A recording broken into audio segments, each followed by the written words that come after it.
पुनर्जन्म को लेकर श्रीमद् भगवत गीता में बहुत ही गहराई से भगवान श्री कृष्ण ने अर्जुन को ज्ञान दिया। श्रीमद् भगवत गीता के दूसरे अध्याय में श्री कृष्ण अर्जुन को कहते हैं कि देहिनोऽस्मिन् यथा देहे कौमारं यौवन जरा तथा देहांतर प्राप्तिर्शिरस्तत्र न मुह्यति। श्रीमद् भगवत गीता के इस श्लोक में देहे का अर्थ शरीर और देही का अर्थ शरीर का स्वामी या आत्मा है।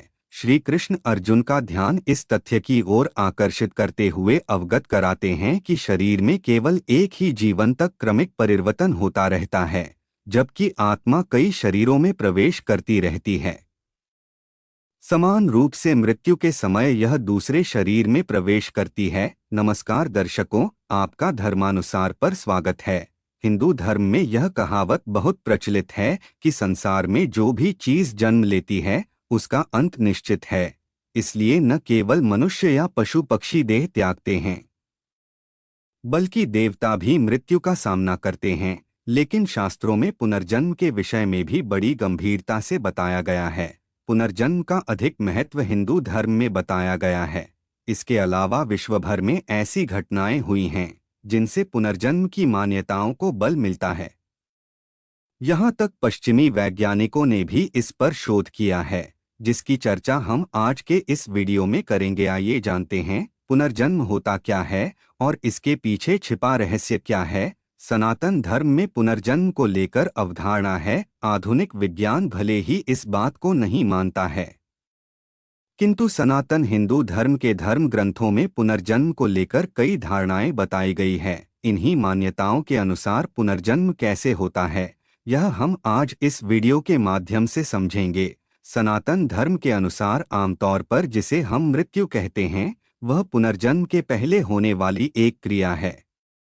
माना जाता है कि मृत्यु शरीर की होती है, आत्मा की नहीं। यही कारण है कि मृत्यु होने के पश्चात आत्मा शरीर से प्रस्थान करके नया शरीर धारण करती है। इसे ही पुनर्जन्म कहा जाता है। पुनर्जन्म के बारे में कई शोध हो चुके हैं। गीता प्रेस गोरखपुर द्वारा प्रकाशित पुस्तक परलोक और पुनर्जन्मांक में देश विदेश की ऐसी कई घटनाओं के बारे में जानकारी मिलती है, जिससे पुनर्जन्म की मान्यता को बल मिलता है।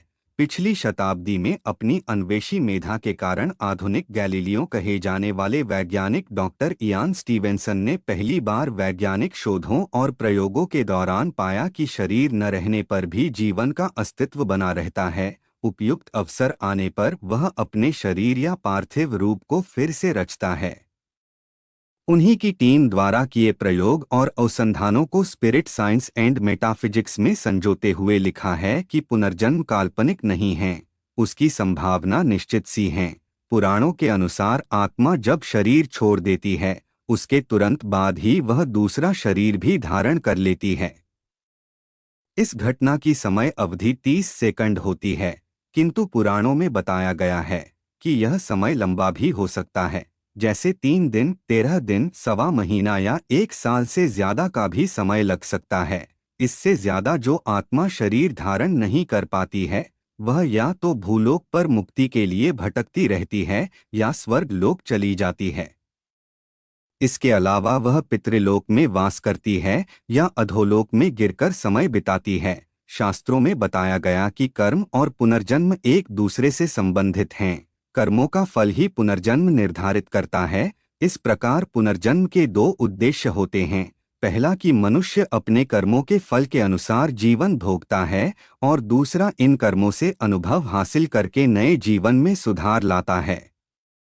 अधिकांश लोग यह सोचते हैं कि पुनर्जन्म के बाद उन्हें कौन सी योनि में जन्म मिलेगा। जन्म को जाति भी कहा जाता है। उदाहरण स्वरूप पुनर्जन्म के बाद वनस्पति जाति, पशु जाति, पक्षी जाति और मनुष्य जाति में व्यक्ति को जन्म मिलता है। कर्म के अनुसार आत्मा को जिसका शरीर प्राप्त होता है, वह उसकी जाति कहलाती है। अगर किसी ने बुरे कर्म किए हैं तो यह निर्धारित नहीं है कि उसे किस जाति में पुनर्जन्म मिलेगा या पुनर्जन्म मिलेगा भी या नहीं।